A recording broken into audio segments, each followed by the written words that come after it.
सीधे क्या कि सर आए काम आके फ्री में पढ़ाते हैं यहाँ पे। आप स्टूडेंट से लेकिन पैसा लेते हैं, स्टूडेंट फ्री में नहीं पढ़ता है। देखो यहाँ पे देखो, समझ में आया? नहीं समझ में आया तो एक बार देख लो फिर उतार देना। तो एक बार फोकस ही कर लो सब लोग, एक बार दोबारा से क्लैरिटी आ जाएगा। ठीक है, लेंदी था तो इसको हम एक बार फोकस करते हैं दोबारा से और डायग्राम। बस 3 मिनट सर। देखो ये हमारा क्या है, एक ब्लॉक है। हमारा क्या है, ब्लॉक है।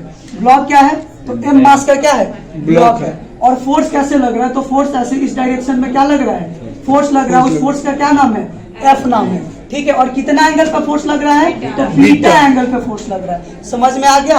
अब इस डायरेक्शन में हम इसका, इस डायरेक्शन में फोर्स लग रहा है, इसका हम एफबीडी बनाएंगे इस ब्लॉक का, इस सिस्टम का। तो जब देखो इधर फोर्स लगेगा तो इसका कंपोनेंट टूटेगा। कैसे टूटेगा, एफ कॉस बीटा और F sine beta. F cos beta horizontal में, वर्टिकल में एफ साइन बीटा टूटेगा। चलो ठीक है, इतना बात समझ में आ गया। अब ये ब्लॉक है तो नीचे क्या लगेगा, एमजी लगेगा। ऊपर क्या लगेगा, नॉर्मल लगा दिए। अब जब ये है और क्या कह रहे हैं कि एट इक्विलिब्रियम में, यानी कि मोशन नहीं कर रहा, एट रेस्ट में। किसमें है, एट रेस्ट में। तो कौन सा फ्रिक्शन आएगा, एफएस आएगा। और एफएस आएगा तो इस कंडीशन में जो तुम्हारा फोर्स होगा, एफ होगा, वो किसके बराबर होगा, एफएस के बराबर होगा। ये बात तुमको पता होना चाहिए। चलो हम लिख दिए, कोई दिक्कत नहीं, कोई समस्या यहाँ तक नहीं है। चलो अब आगे हम करते हैं। अब तुम एक बात समझ लो कि एफएस बराबर हम कहेंगे म्यू एस इंटू एन। कुछ टर्म है उसको समझ लो। और म्यू एस बराबर क्या सकते हैं, क्या कह सकते हैं कि एफएस बाई एन। और फिर एक बात कह सकते हैं कि tan थीटा बराबर हमारा क्या आया था, म्यू एस आया था। तो वहां से हम कह सकते हैं कि tan थीटा बराबर हमारा म्यू एस। चलो ठीक है, और ये इसके बराबर होगा तो इसे हम कह सकते हैं म्यू एस। यहाँ से भी देख लो, यहाँ से भी पता चल रहा है। अब देखो एट इक्विलिब्रियम कंडीशन में हम इसका एफबीडी बनाएंगे। चलो एफबीडी पहले से ही बना हुआ है तो यहीं से हम इक्वेशंस लिख लेते हैं। तो क्या होगा यहाँ पे, इस डायरेक्शन में एफ कॉस बीटा, इस डायरेक्शन में एफ एस। तो हम क्या कह सकते हैं, एफ एस बराबर एफ कॉस बीटा कह सकते हैं। क्यों, क्योंकि बॉडी मेरा क्या है, इक्विलिब्रियम में है। बॉडी हमारा क्या है, रेस्ट में। तो एट इक्विलिब्रियम में कह सकते हैं एफ एस बराबर एफ कॉस बीटा। और जो कि एफ एस किसके इक्वल होगा, म्यू एस इंटू एन बोले हैं। तो इस एफ एस की जगह पे क्या डाल दिए, म्यू एस इंटू एन। और किसके बराबर हुआ, एफ कॉस बीटा के बराबर। इक्वेशन 1 लिख दिया। और तुम सुनो, वो अल्टीमेट मुझे निकालना क्या है इस कंडीशन में, तो बता देते हैं। ये जो फोर्स लग रहा है ना इस ब्लॉक पे, ऐसा ब्लॉक है, ऐसा ब्लॉक है। ये जो फोर्स लग रहा है ना, ये वाला फोर्स, इस कितना डिग्री पे फोर्स लग रहा है, तो बीटा डिग्री। तो इस फोर्स का मान निकालना है, इस फोर्स का मान निकालना है। और इस फोर्स का मान होता है तुम्हारा कितना होता है जी, M G sine beta upon क्या बोलो, कॉस बीटा माइनस थीटा। यही वैल्यू निकालना है और इसी को क्या करना है, प्रूफ भी करना है। समझ गया? तो इसको ही हम निकाल रहे हैं। तो देखो क्या होगा, आप एफबीडी फॉर एम ब्लॉक का एफबीडी फिर बनाते हैं। बनाए, ऊपर क्या लगेगा, नॉर्मल एक फोर्स नीचे लगेगा एमजी, और एक कंपोनेंट फोर्स का लगेगा। क्या फोर्स का कंपोनेंट लगेगा,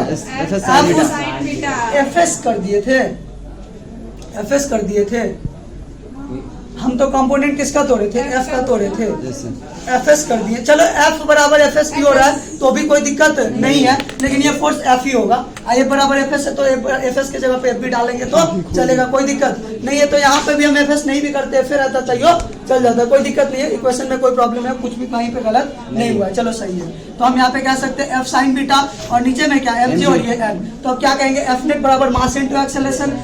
वर्टिकल डायरेक्शन में बॉडी रेस्ट में है तो जीरो, तो ये जीरो हो जाएगा। F net. अब टोटल फोर्स क्या लग रहा है, तो ऊपर नॉर्मल और ऊपर ही एफ साइन बीटा। तो क्या हो जाएगा, एन प्लस एफ एस बोल लो या एफ बोल लो, दोनों क्या हो जाएगा, N plus F sine beta minus क्या, एम जी बराबर जीरो। तो यहाँ से हम निकाल सकते हैं एम जी बराबर, यहाँ से हम सॉल्व करेंगे इस क्वेश्चन को। तो क्या हो जाएगा, एन बराबर M G minus F sine beta बोलो या एफ क्या बोलो, एफ एस साइन बीटा। ये समझना एफएस के जगह पे क्या है, एफ है, और एफ के जगह पे क्या है, एफएस है। दोनों बात एक ही होगा इस कंडीशन में ओनली। किस कंडीशन में, इस कंडीशन में रेस्ट वाला रहेगा तब। अब देखो, अब हम आगे करते हैं। तो फ्रॉम इक्वेशन 1 में चलो, फ्रॉम इक्वेशन 1 में चलोगे तो क्या लिखे थे, म्यू एस इंटू एन बराबर एफ कॉस बीटा लिख दिए। अब देखो यहाँ पे म्यू एस के जगह पे हम tan थीटा लिख सकते हैं, क्या है मेरा जी, यहाँ देखो ना tan थीटा बराबर क्या बोले हैं, म्यू एस बोले हैं। तो यहाँ पे हम म्यू एस के जगह पे tan थीटा डाल सकते हैं, tan थीटा इंटू एन बराबर F cos beta from equation 1 से। अब tan थीटा के जगह पे हम क्या डाल सकते हैं, sin थीटा अपन cos थीटा डाल सकते हैं, इंटू एन के जगह पे क्या, एन का वैल्यू हम निकाले इक्वेशन 2 से, M G minus F sine beta या एफ एस साइन बीटा, बात बराबर है, डाल दिए। अब देखो, अब यहाँ का कॉस बीटा इससे मल्टीप्लाई हो गया, हो जाएगा ना क्रॉस मल्टीप्लिकेशन, तो क्या बचेगा sine beta into M G minus F S sine beta, और क्या हो जाएगा F cos beta into cos theta. चलेगा? Yes sir. ठीक है, अब क्या लिख सकते हैं, तो इससे मल्टीप्लाई कर देंगे sine theta into M G minus sine theta F S sine theta into sine beta बराबर F cos beta into cos theta. अब हम यहाँ पे एफ एस बराबर एफ कह भी दिए है और वही चीज ही है, तो अगर हम नहीं भी कहते तो भी बात वही रहता है। ठीक है, तो क्या करेंगे sine theta into M G, अब बराबर इक्वेशन को सॉल्व करो, इक्वेशन सॉल्व करोगे तो क्या हो जाएगा साइन थीटा एम जी बराबर F cos theta cos beta into cos theta plus F S sine beta into sine theta. फिर हम क्या कर सकते हैं, तो एफ एस की जगह पे एफ डाल ही दिए, लास्ट अल्टीमेटली हम वो कर ही दिए हैं, और क्या कहेंगे यहाँ से हम सॉल्व करेंगे और ये वाला जो टर्म होगा क्या हो जाएगा, वो हो जाएगा F into cos beta, common ले लिया एफ को, तो क्या हो गया है cos beta into cos beta plus sine beta या sine theta into sine beta. ठीक है, तो क्या हो गया F into cos beta minus theta और किसके equal M G sine theta equal, तो एफ बराबर क्या कर सकते हैं M G sine theta upon cos beta minus theta, और एम जी को हम लिख सकते हैं वेट, शुरू में ही बोले हैं वेट क्या बोले हैं एम जी, तो क्या हो गया एफ बराबर W sign theta upon cos beta minus theta, और यहाँ से हमारा क्या हुआ प्रूफ हो गया। ठीक है, इतना ही प्रूफ करना था, बाकी घर से एक प्रॉब्लम दे देते हैं वो सॉल्व करके आइएगा। आज के क्लास में इतना है।